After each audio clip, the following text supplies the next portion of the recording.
In our culture, we tend to think of limits as something negative. Today, I'd like to reflect on how maybe we should think about them as something good and positive and beautiful. Stay tuned.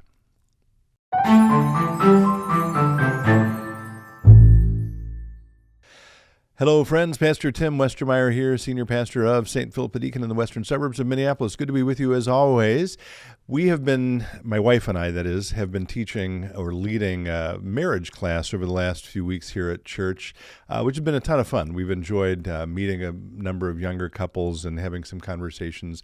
This past week, part of the discussion, and we're basing this on a book by Tim Keller, I think I mentioned it a couple episodes ago, was sort of on the fact that by definition, when you get married, you are limiting your options. You're binding yourself. You're making a covenant relationship with one other person, which, again, by definition means you're not going to be married to, everyone else who's in the world. And the discussion was sort of around the cultural sense that, limitations are bad. They are limiting. And the culture seems to always be reinforcing for us, we want more, we want bigger, we want higher, we want whatever.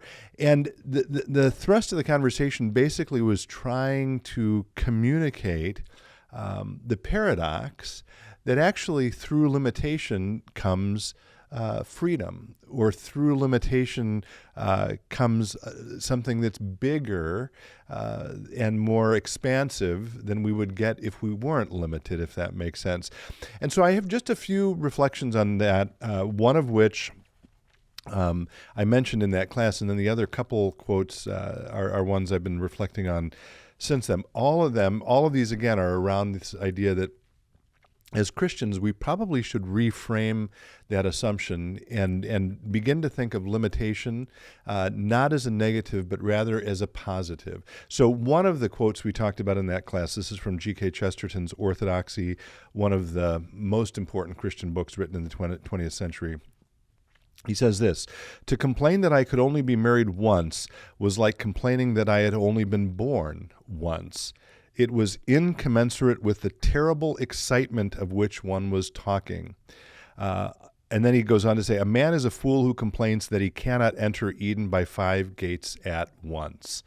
Right? And so the point is kind of, look, you're married. You're in this unbelievable, mysterious, beautiful relationship with another individual, and God's giving you the chance to grow together. You are, therefore, in a way, as he says, in the Garden of Eden. Why would you need to redo that? Why do you have to go out the gate you came in and go in 5 other gates? That's sort of the point he's making. Okay, so I hope that makes sense. This idea about limitation is not necessarily a bad thing. That's the very simple point I'm trying to make today. So as it happens, a Catholic saint named Teresa of Lisieux, and I apologize to you French speakers if I'm saying that incorrectly. She lived in the 19th century, died very young at 24 of tuberculosis. I wouldn't even be thinking about her except that there was an exhibit at a Catholic church called St. Thérèse or St. Therese in Deep Haven. I didn't get to this exhibit, but it included some artifacts from her life and from her parents' life. St. Therese is known as the Little Flower, or she is known as having written the Story of a Soul, or Her Little Way. So her whole life, it was spent in a convent in France. She died at a young age. She would have been forgotten had it not been for her autobiography, and now she's a saint. And her whole thing was sort of that little is good. Small is beautiful. And so she says, among other things, this is her now, "You know it has ever been my desire to become a saint." She's writing this in her autobiography. "But I have always felt, in comparing myself with the saints, that I am as far removed from them as the grain of sand, which the passerby tramples underfoot, is remote from the mountain whose summit is lost in the clouds." So she's saying, I can't be a big, famous, important saint. I'm too small. I'm too little. And she turns that suggested weakness, or what the world would call a weakness, into a strength, and says things like, this is her, quote, "little way, love proves itself by deeds. So how am I to show my love?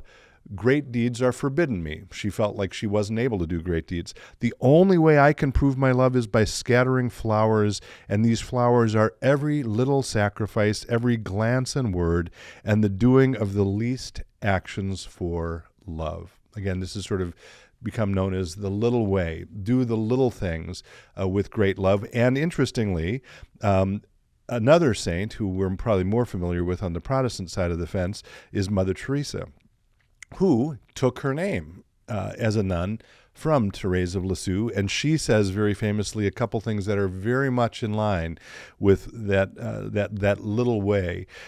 She says, for example, not all of us can do great things, but we can do small things with great love. That's a pretty famous quote by Mother Teresa. Or small things done with great love will change the world. So all of these are worth sitting with. I'm going to conclude going back now to Chesterton and this orthodoxy. And he says in this, just a few pages before the other quote I read, the following, which is a powerful way to frame, pun intended, as you will hear, all of this. And what Chesterton was an artist.